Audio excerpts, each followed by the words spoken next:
अस्सलाम वालेकुम जी। आज पीटीआई के लिए बहुत आम दिन है बिकॉज़ बहुत इम्पोर्टेंट जो डिसीजंस हैं, जो कोर्ट केसेस हैं, उनके हवाले से जो है बहुत सी अहम चीज़ें जिससे पाकिस्तान तहरीक इंसाफ का जो फ्यूचर वाबस्ता है वो पता चलेंगी। हो सकता है अब तक वो फ़ैसले आ भी चुके हों या आ रहे हों बाय द टाइम ये वीडियो आप तक पहुँचे बिकॉज़ मैं मुल्क से बाहर हूँ। जैसे मैंने आपको अपनी पिछली वीडियो में भी बताया था, न्यूयॉर्क में हूँ और न्यूयॉर्क में जब रात होती है तो पाकिस्तान के अंदर दिन होता है और यूके में पता नहीं कुछ बीच का ही टाइम होता है। तो ज़ाहिर सी बात है यहाँ पर अभी रात है और वहाँ पर अभी दिन है और पाकिस्तानियों को वो फ़ैसला ऑफ कोर्स मेरे से पहले पता चल जाएगा। एनीवेज़ इमरान खान साहब की इस पूरी सूरत हाल में भी ड्रामेबाजियाँ जो हैं वो ख़त्म नहीं हो रही हैं और अगर बात यहाँ तक पहुँच जाए कि सारा मलबा आपने पिंकी पिरनी पर डालना है तो बस आप फिर समझें कि आपकी सियासत, आपकी पार्टी, हर चीज़ का अल्लाह ही हाफ़िज़ है। वैसे भी हर चीज़ का अल्लाह ही हाफ़िज़ होता है, लेकिन इस मामले में एक्चुअली अल्लाह ही हाफ़िज़ है। कहाँ गई आपकी लीडरी, कहाँ गई आपकी दूरअंदेशी। अब देखिए इमरान खान साहब की ड्रामेबाज़ी भी है, ड्रामेबाज़ी ही है, क्योंकि मैंने आपको पिछली अपनी कुछ वीडियोज़ में बताया था कि इमरान खान साहब भूख हड़ताल का प्लान कर रहे हैं। अब वैसे मतलब अब मैं क्या बोलूँ, क्योंकि ज़ाहिर-सी बात है आशूरा के दिन आपको पता है कि बस चल रहे हैं उनके बाकायदा तौर पर जो है 8वीं 9वीं 10वीं मुहर्रम जो है वो ख़ास जो वो मख़सूस दिन है उनका आगाज़ भी होने वाला है। तो ऐसे में इमरान खान साहब ने ये सोचा कि उन्होंने कुछ रोज़े रखने हैं, कुछ फ़ाका कशी करनी है इन दिनों की अक़ीदत में, जो हमें इत्तलात मिली हैं।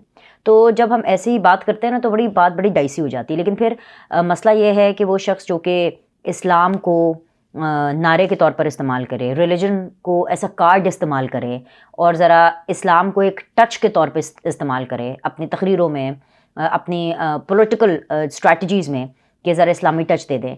तो फिर हमें ये बात करनी पड़ती है। आई नो कि ये जो महीना है बड़ा सेंसिटिव है हम सब लोगों के लिए, लेकिन मुहर्रम के महीने की मैं बात कर रही हूँ।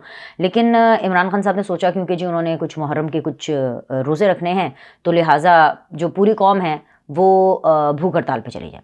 मैंने आपको पहले बताया था कि पहले यही खबरें आ रही थी कि इमरान खान साहब भूख हड़ताल पे जा रहे हैं, लेकिन इमरान खान साहब ने कहा कि भाई मैं अकेला क्यों भूख हड़ताल करूँ, हालांकि मुझे लगता है कि उन्होंने अकेले भूख हड़ताल करनी नहीं है और वो भूख हड़ताल कर ही नहीं सकते। लेकिन अब देखिए जेल के अंदर उस तरह से तो कोई कैमरे रखे नहीं हुए ना कि जो पाकिस्तान की जो कौमी यूथ है उनको आके बताया कि देखो इमरान खान साहब जो है वो अंदर क्या क्या खा रहे हैं। वो तो जो कुछ खा रहे हैं जिन्नात की तरह, और जितने उनके भी बिल्स बन रहे हैं उस हिसाब से जो कौमी यूथ है वो तो उसको भी नहीं मान रही। वो उल्टा ये कह रही है कि हाँ खान खा रहा है, अपने पैसों से खा रहा है। मैं तो हैरान परेशान हूँ कि उनको ये अकल और समझ और शऊर नहीं आता कि एक इंसान इतना कैसे खा सकता है।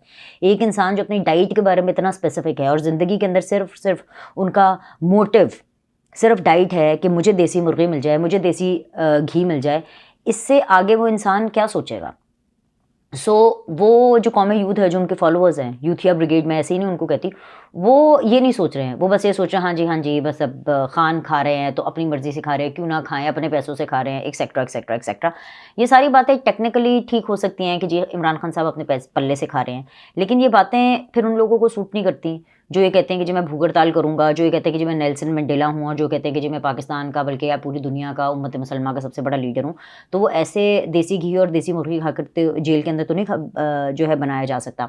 तो अब क्योंकि इमरान खान साहब की रेपुटेशन भी बड़ी टार्निश हो गई, क्योंकि सारी खबरें बाहर आ गई कि वो क्या क्या खाते हैं, जिन्नात की तरह उन्होंने खाना खाया है और कोई पता नहीं लाखों के करीब उनका बिल बन गया, उनके कुक अलग है, हर चीज़। अब उसको लेकर के उन्होंने एक नई ड्रामेबाजी शुरू की और उन्होंने कहा कि जी मैं अब भूख हड़ताल करूँगा। हालांकि उन्होंने करनी कोई नहीं है, लेकिन उन्होंने ये अनाउंस किया कि ये एक नेशनल लेवल की भूख हड़ताल होगी, कि अकेला खान भूख हड़ताल नहीं करेगा बल्कि उनके साथ जितने भी लोग हैं वो भी भूख हड़ताल करेंगे। अच्छा, अब ये हड़ताल वो करें या ना करें, लेकिन जो वो करने की कोशिश करें वो ये करने की कोशिश करें कि वो ये तासुर देने की कोशिश कर रहे हैं और इस चीज़ को मीडिया में बेचा जाएगा कि इमरान खान वो वाहिद लीडर हैं जो कि कैद में पाकिस्तानी लीडर जो कि कैद के अंदर जिन्होंने भूख हड़ताल की, क्योंकि इससे पहले ना बेनज़ीर ने की, ना नवाज शरीफ ने की, ना भुट्टो साहब ने की। तो इमरान खान साहब को अपनी ही एक तरीके की एक जो आप कह लें कि नई ट्रक की बत्ती के पीछे आवाम को लगाना चाहते, देखो जी डट के खड़ा है कप्तान और खान ने भूख हड़ताल कर दी। कमिंग बैक टू दैट, क्योंकि उन्होंने रोज़े रखने हैं और उन रोज़ों को वो एक भूख हड़ताल का नाम दे रहे हैं। तो मुझे नहीं पता कि वो जो रोज़े रखना चाहते हैं मुहर्रम के, वो उनके कबूल होंगे कि नहीं होंगे, क्योंकि ये तो सिर्फ अल्लाह मियाँ को पता है। लेकिन मैं तो सिर्फ आपको ये बताना चाहती हूँ कि इमरान खान साहब इस तरह से अपनी प्लानिंग करते हैं और इस तरह से इस्लामी टच जो है अपनी पॉलिटिकल नैरेटिव और अपनी जो प्रोफाइलिंग है जेल के अंदर से उसको ऐसे देते हैं। साथ ही साथ उन्होंने भी कहा कि जी मुझे पार्टी के अंदर सफाई करनी, बहुत अच्छी बात है जी। बहैसियत मुसलमान जो सफाई है वो तो हमारा निस्फ़ ईमान है, लेकिन अगर वाकई पार्टी में सफाई करनी है तो सबसे पहले पार्टी से अगर किसी को निकलना चाहिए तो वो इमरान खान को निकलना चाहिए। क्या क्या कुछ उनके ऊपर साबित नहीं हुआ, क्या क्या कुछ उनके ऊपर इल्ज़ामात नहीं लग रहे हैं, नाजायज़ औलाद का इल्ज़ाम है, नाजायज़ पैसे का इल्ज़ाम है, खुद ही कहते हैं कि जी उधार उतारने के लिए जुआ भी खेला, खुद ही कहते हैं कि जी चोरी भी की, खुद ही कहते हैं, उनके अपने दोस्त बताते हैं कि और कुछ नहीं बस एक पैक शराब का, एक गिलास शराब का पीते हैं। आधी दुनिया उनके बारे में ये कहती है कि ये कोकेन करते हैं, मतलब वो जो भी नशा करते हैं व्हाटएवर, ठीक है। और इसके अलावा वो खुद ये कहते रहे हैं, जनरल बाजवा को कहते रहे हैं हाँ मैं प्ले बॉय हूँ, हाँ मैं प्ले बॉय था, हाँ मैं हूँ, यू नो। और इसके अलावा वो खुद ये भी मानते रहे हैं कि वो इस्लामी टच देते हैं। भाई जलसों के अंदर बाकायदा तौर पर ओपनली कहा जाता है खान साहब ज़रा इस्लामी टच देते हैं, यू नो, ये सारी बातें। तो जो शख्स इस तरह की सारी बातें, अच्छा तोशा खाना फिर पूरा खा गए, मतलब ये पूरी एक हिस्ट्री है। हम सबको पता है कि इमरान खान साहब के ऊपर जो जो इल्ज़ामात लगे हैं वो शायद इससे पहले शायद ही किसी और पर लगे हों, लेकिन इस सब के बावजूद इमरान खान साहब कहते हैं कि जी मैं अपनी पार्टी को साफ़ करना चाहता हूँ। मतलब जितना गंद इमरान खान साहब ने खुद डाला है पार्टी के अंदर, जितनी गंदे इमरान खान साहब खुद साबित हुए इस पूरे प्रोसेस के अंदर, उतना तो कोई भी नहीं हुआ। लेकिन वो कौन से गंद की बात कर रहे हैं? वो उस गंद की बात कर रहे हैं कि जी शेर अफजल मरवत को निकाल दो, और इसलिए निकाल दो क्योंकि किसी ने इमरान खान साहब को कहा कि शेर अफजल मरवत साहब ये कह रहे हैं कि जो इमरान खान हैं वो मरवत साहब की पॉपुलैरिटी से जलते हैं। तो इमरान खान साहब इस पे हंसना शुरू हो गए और इमरान खान साहब ने कहा अच्छा अगर ऐसी बात है तो बस ठीक है, उसको पार्टी से निकाल दो और वो अपनी पार्टी बना ले, उसको क्या ज़रूरत है इतनी छोटी पार्टी में काम करने की। अच्छा, इसके अलावा जी शेर अफजल मरवत साहब को इसलिए वो निकालना भी चाहते हैं कि जी पार्टी लाइन से अलग होकर के वो बात कर रहे हैं, इसलिए भी निकालना चाहते हैं क्योंकि जी वो पॉपुलर भी हो रहे हैं, और इसलिए भी निकालना चाहते हैं क्योंकि वो पार्टी के इन अकॉर्डेंस चल नहीं रहे हैं, उनकी पार्टी में बहुत से लोग के साथ बन नहीं रही है। लेकिन इस तरह से नाम शंदाना गुलजार का भी आ रहा है कि वो भी ज़रा पार्टी से अलग होकर बयान दे रहे। शेरियार आफरीदी साहब हों, अली मोहम्मद खान साहब हो, लेकिन ये सारे वो लोग हैं जो कि इमरान खान साहब के साथ खड़े तो रहे, उनके जो घटिया और गंदी प्लानिंग थी 9 मई वाली, उसके अंदर भी ये उसका शिकार हुए। और मैं इसलिए इनको सिंपैथी वोट नहीं देना चाहती क्योंकि सबके सब एडल्ट्स हैं, मतलब इतनी इतनी इनकी उम्रें हो गई हैं, और इसके बावजूद इनको ये नहीं पता कि ज़हनी ग़ुलामी क्या होती है। इन्होंने क्यों इमरान खान साहब के पीछे लग के, शेरियार आफरीदी ने बोला चलो चलो GHQ चलो, शंदाना गुलजार ने क्यों बोला कि पाकिस्तान इमरान खान नहीं तो पाकिस्तान नहीं। मतलब ये वो सारी बातें हैं जो कि किसी पार्टी पॉलिसी के अंडर नहीं आती, ये एक मुल्की पॉलिसी के अंडर आती हैं। और पार्टी पॉलिसी तो एक तरफ, इन्होंने मुल्की पॉलिसी की वायलेशन की है। तो मुझे नहीं पता कि इमरान खान साहब के दिमाग के अंदर और दिल के अंदर ये क्यों खटक रहे हैं। इसीलिए खटक रहे हैं क्योंकि वो सारी हरकतें वो नहीं कर पा रहे हैं जो कि इमरान खान चाहते हैं कि वो करे अब, क्योंकि ज़्यादातर सबको एक एक रगड़ा तो लग चुका है, डरे में हैं, मरे में हैं, ये वाली इनकी सूरत हाल है। तो मरवत साहब को जी निकालने का उन्होंने कहा है। आप देखते हैं कि बाकायदा तौर पर उनको उनके खिलाफ ये कार्रवाई कब की जाती है, और ये देखना बड़ा इंटरेस्टिंग होगा कि आफ्टर मरवत साहब इज़ बिन किक्ड आउट, जैसे मरवत साहब अपनी ज़बान में कहते थे कि जी प्रोग्राम तो बढ़ गया टाइम, तो इस टाइम पे तो मरवत साहब का फुल टाइम प्रोग्राम बढ़ गया, लेकिन वो MNA रहते हैं कि नहीं रहते, this is yet another interesting thing to see. लेकिन एक चीज़ है इस पूरी सीन में ये चीज़ ज़रूर क्लियर होती है कि पार्टी कोई भी हो उसके अंदर खुशामद ही पसंद की जाती है, पार्टी कोई भी हो उसमें ज़हनी ग़ुलामी ही पसंद की जाती है। फॉर एग्ज़ाम्पल, अगर मरवत साहब को निकालने का यही रीज़न है, जेन्युइनली भी यही रीज़न है कि जी वो इमरान खान से ज़्यादा पॉपुलर हो गए हैं, या उनको लगता है, या इमरान खान वाकई मरवत साहब की पॉपुलैरिटी से जेलस हो रहे हैं, और अगर मरवत साहब पार्टी के अकॉर्डेंस बयान नहीं देते या उनके अकॉर्डेंस नहीं चलते और वो इंटरव्यूज़ देते रहते हैं और जो उनकी मर्ज़ी होती है उस तरह की बातें करते रहते हैं, तो इसको पार्टी के अंदर जमहूरियत कहते हैं।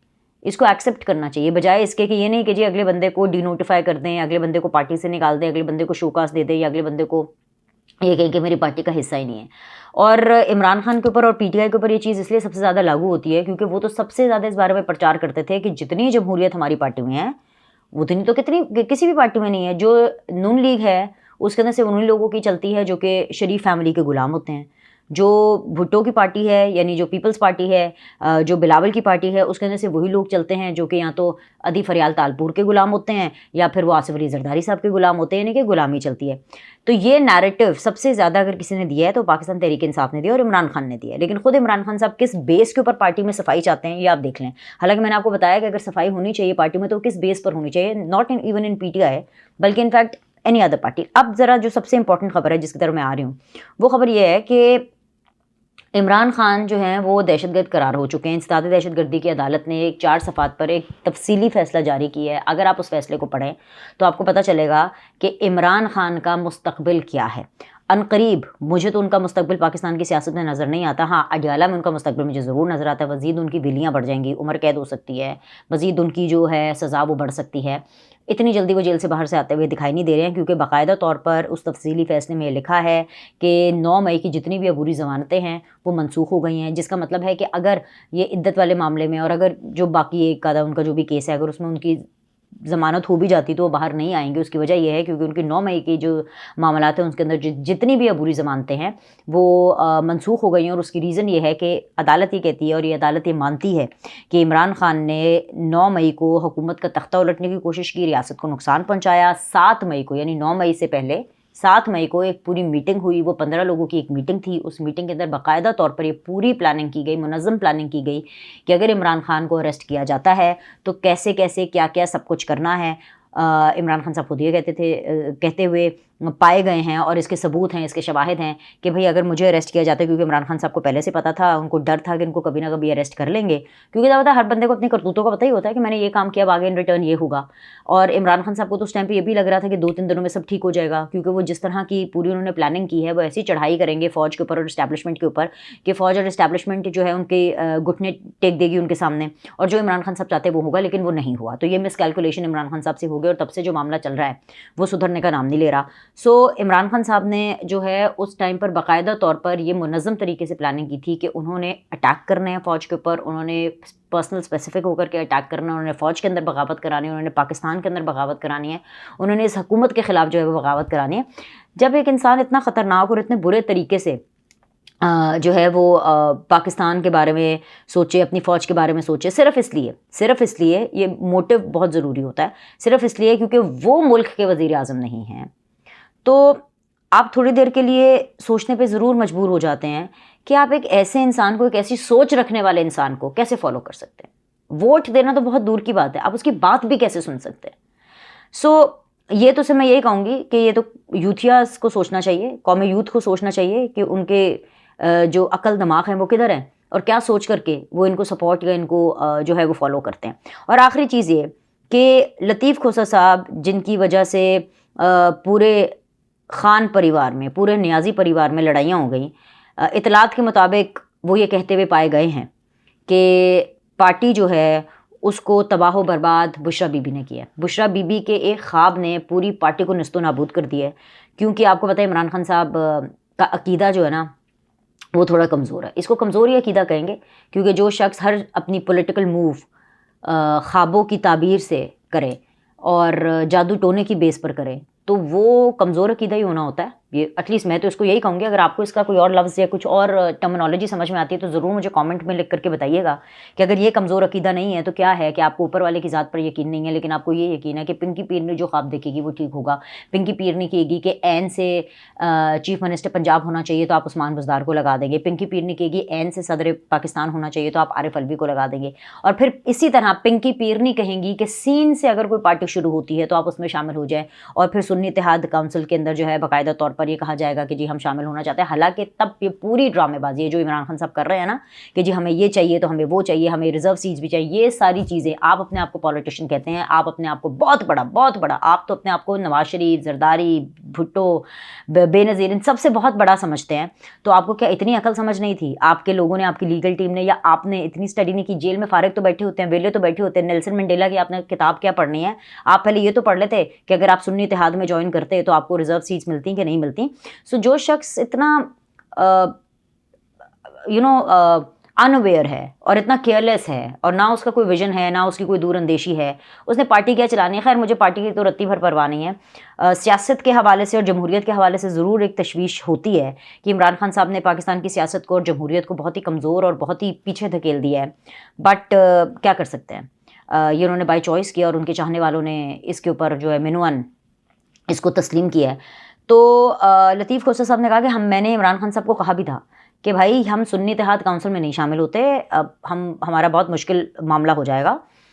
लेकिन इमरान खान साहब बज़िद थे और वो जो भांडा है वो अब फूटा है। वो कहते हैं ना, the cat is out of the bag. वो राज अब फाश हुआ है कि बेसिकली ये काम भी पिंकी पीरनी ने इमरान खान साहब से कराया था, क्योंकि पिंकी पीरनी को ख्वाब में आया था कि आपने सीन नाम की जो पार्टी है उसको आपने ज्वाइन करना है। तो भाई जाहिर सी बात है, अगर ख्वाबों के ऊपर पॉलिटिकल पार्टीज़ चलेंगी और अगर ड्रामेबाजी पर पॉलिटिकल पार्टीज चलेंगी तो फिर इनके साथ भी आगे ड्रामे ही होंगे, और वही ड्रामे होंगे जो अब हो रहे हैं। एनीवेज, देखते हैं कि जब तक मैं सोकर उठती हूँ तो तब तक जो इमरान खान और पाकिस्तान तहरीक इंसाफ के हवाले से क्या अहम फैसले आते हैं। तो अगर कुछ मज़ेदार हुआ तो हम उसके बारे में ज़रूर बात करेंगे, नहीं तो इसके अलावा और बहुत सी खबरें जो मैंने आप तक पहुँचानी है। तो तब तक के लिए लाइक करें, सब्सक्राइब करें। आपसे अगली वीडियो में मिलते हैं।